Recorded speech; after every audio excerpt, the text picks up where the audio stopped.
Olá galera, professor Wagner Oliveira, tudo bem? Então, vamos dar início a mais uma aula hoje.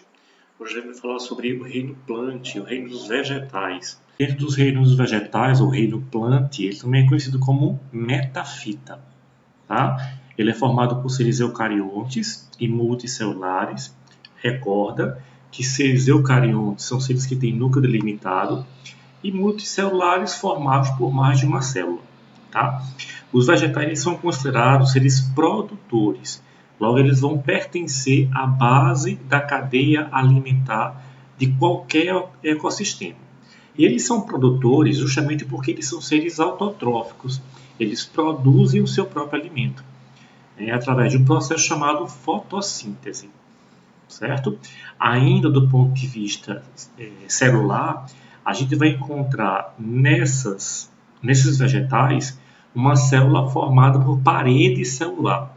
E a parede celular é formada por um polissacarídeo chamado celulose e que tem a função de sustentação. Certo? No citoplasma, a gente também vai encontrar vacúolo e cloroplastos. E lembra que esse último, os cloroplastos, eles são organelas importantes, principalmente no processo da fotossíntese. Bom, os vegetais foram os primeiros colonizadores terrestres do nosso planeta. Tá? Há mais ou menos 500 milhões de anos atrás, eu tinha algumas algas verdes, tá certo? Que elas começaram a sair do ambiente oceânico, das águas, e elas começaram a colonizar o ambiente terrestre. Certo? Bom, para que isso pudesse acontecer, foi preciso que houvesse alguns eventos, que a gente chama de eventos evolutivos, que levaram a essa adaptação ao ambiente terrestre. Um dos primeiros eventos é o que a gente chama de embriófito. Tá? Então, era preciso que, no processo de reprodução, então, lá a plantinha, né, ainda ali no embriãozinho, ela pudesse ter um ambiente favorável, né, para que não houvesse ressecamento, desidratação.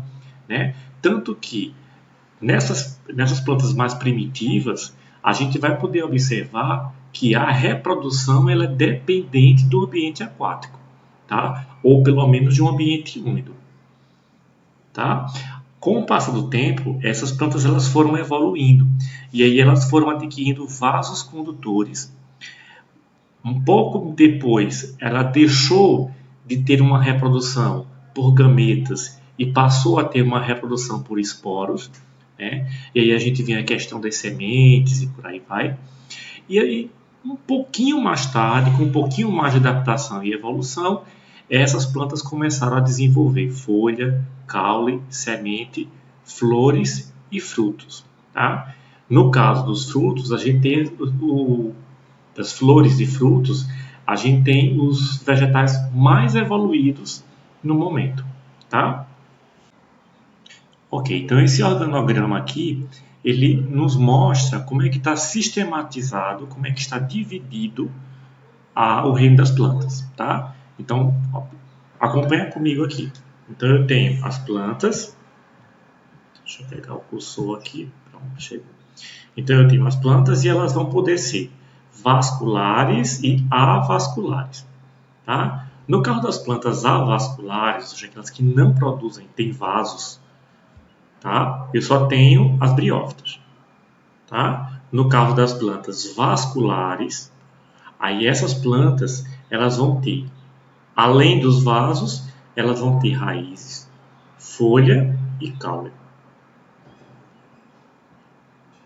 Bom, nessas plantas vasculares, o sistema condutor dele ele vai consistir de um xilema e um floema. Esses são os nomes dos vasos condutores nas plantas. Tá? Então, qual é o nome dos vasos condutores nas plantas? Xilema e floema. O xilema é aquele que conduz a seiva bruta. Tá? E aí, no caso, ela tem sempre um movimento ascendente. Ela sai da raiz para a folha.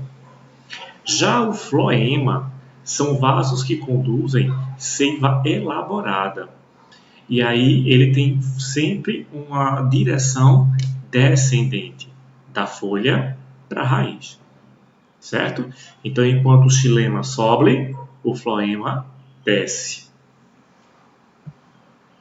Bom, nas plantas vasculares, nas plantas vasculares, elas ainda vão poder ser plantas com semente ou plantas sem semente. No caso das plantas sem semente, elas são as pteridófitas, que a gente vai ver logo nos próximos slides, que é o que a gente considera atualmente como as samambaias. Bom, já as plantas com semente, elas vão poder ter fruto ou não ter fruto, tá? Aquelas que não têm fruto, plantas sem fruto, elas vão ser chamadas de gimnospermas. E as plantas que têm fruto, elas vão ser consideradas como angiospermas. Bom, um dos primeiros exemplos de tipos vegetais é o que a gente chama de briófitas. Tá? Lembra que a gente acabou de ver que elas são plantas avasculares. Se elas são avasculares, elas nem têm xilema, nem têm floema. Né? Logo, ela não tem nem seiva bruta, nem seiva elaborada. Certo? Então, são plantas avasculares. Outra, elas são epífitas. É muito normal, muito comum que você venha encontrar esse tipo de vegetação sobre o caule de algumas árvores, né? Muitas vezes em recantos de muro, né? Muitas vezes no próprio muro, todo ambiente que seja um pouco mais úmido, a gente vai encontrar esse tipo de vegetação. Tá? As briófitas são o que a gente considera como musgo. Tá? A reprodução dela depende de água e isso é uma herança que ela trouxe já das primeiras, ou seja, de 500 milhões de anos atrás, quando aquelas algas verdes elas começaram a colonizar o ambiente terrestre. Então, essa reprodução depende de água das briófitas, é uma herança trazida desses ancestrais. Tá? A reprodução dela é por gametófito, tá? Então ela tem o gameto dela é haploide, um N, tá? E elas são também consideradas como criptógamas. O que são plantas criptógamas? São plantas que não têm semente, não têm flor e não têm fruto. Já as pteridófitas, elas são plantas vasculares, certo? No caso aí ela vai ter xilema e floema, tá? Elas são também epífitas. Como eu acabei de falar, elas vão crescer sobre outras plantas ou muitas vezes sobre algumas rochas. A reprodução dela depende ainda da água, assim como as briófitas. Tá? Eu não tenho mais a reprodução por gametófito, mas sim por esporófito. E aí, se você tiver uma samambaia em casa, tenta dar uma olhada no verso da folha e você vai ver um monte de pontinho.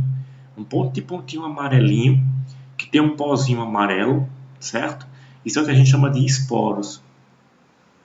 Tá? Essas plantas também são criptógamas, ou seja, você não vai ver semente nela, você não vai ver flor e você não vai ver fruto. Bom, gimnospermas. Um bom exemplo que a gente tem de gimnospermas são as araucárias, os pinheiros. Tá? São plantas que são vasculares, elas têm reprodução independente da água. Observa que ela é um pouco mais evoluída que as pteridófitas e as briófitas. Certo? Porque essa reprodução ela não depende mais da água. Tá? Eu já vou ter órgãos reprodutores responsáveis justamente por essa reprodução. Certo? Eu continuo agora com a minha fase não mais gametofítica como na briófita, né? Mas ela é esporofítica a partir de agora. Tá? Presença de semente, presença de estróbilos. Vamos entender o que é esse estróbilo. Alguns pesquisadores acreditam que as gimnospermas elas não produzem flores, tá? Enquanto que outros pesquisadores dizem não, elas produzem flores sim. Só que a flor é muito feia, é muito imperfeita, é uma flor muito rudimentar, certo? Mas é uma flor, não deixa de ser uma flor, certo? E aí, nessa polêmica, em vez de colocar o nome de flor, colocou o nome de estróbilo. Então, o estróbilo nada mais é do que uma flor imperfeita, uma flor ainda rudimentar, certo?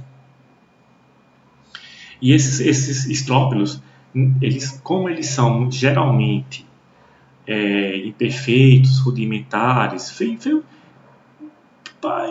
sendo feinho mesmo, tá? Então, geralmente a polinização fica prejudicada, tá?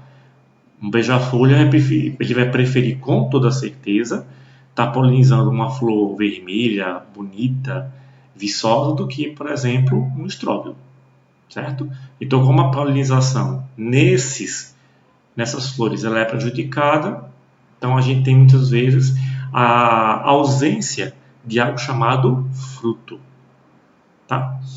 Bom, essas plantas elas são fanerógamas, porque diferente das briófitas e das pteridófitas, que elas eram criptógamas, onde tinha ausência de semente, de flor e de fruto, nas gimnospermas eu tenho presença de semente, eu tenho presença de flor, mas eu tenho ausência do fruto. Por fim, a gente tem as angiospermas, que são plantas também vasculares, são plantas que a reprodução dela independe da água. Então você veja a evolução dessa espécie, desse reino, tá? A que ponto chegou de não depender mais da água, de ter uma vascularização, tá? Eu tenho também uma reprodução por esporófito, a presença de sementes, a presença de flores perfeitas e atrativas e a presença de frutos. E tudo isso faz dela uma fanerógama, tá? Bom, é importante observar que esse fruto ele vai ter o que a gente chama de endosperma, que é uma estrutura que serve para nutrir o embrião. E o que seria esse endosperma? É aquela parte carnosa da fruta, né? É aquela parte que a gente come da fruta, certo? Geralmente, as angiospermas elas vão ser monóicas, então elas vão ter sexo masculino ou femininos, porque elas vão ter estruturas tipicamente masculinas ou tipicamente femininas, tá? Bom, gente, por hoje é só. Na próxima aula a gente vai entender só um pouquinho melhor sobre esse ciclo de alternância de gerações que faz parte do sistema reprodutor das plantas, tá? Essa questão de esporófito e essa questão de gametófito, certo? Que eu não quis me deter, não quis entrar em maiores detalhes, porque a gente vai ver isso melhor na próxima aula, tá? Espero que vocês tenham entendido. Até a próxima.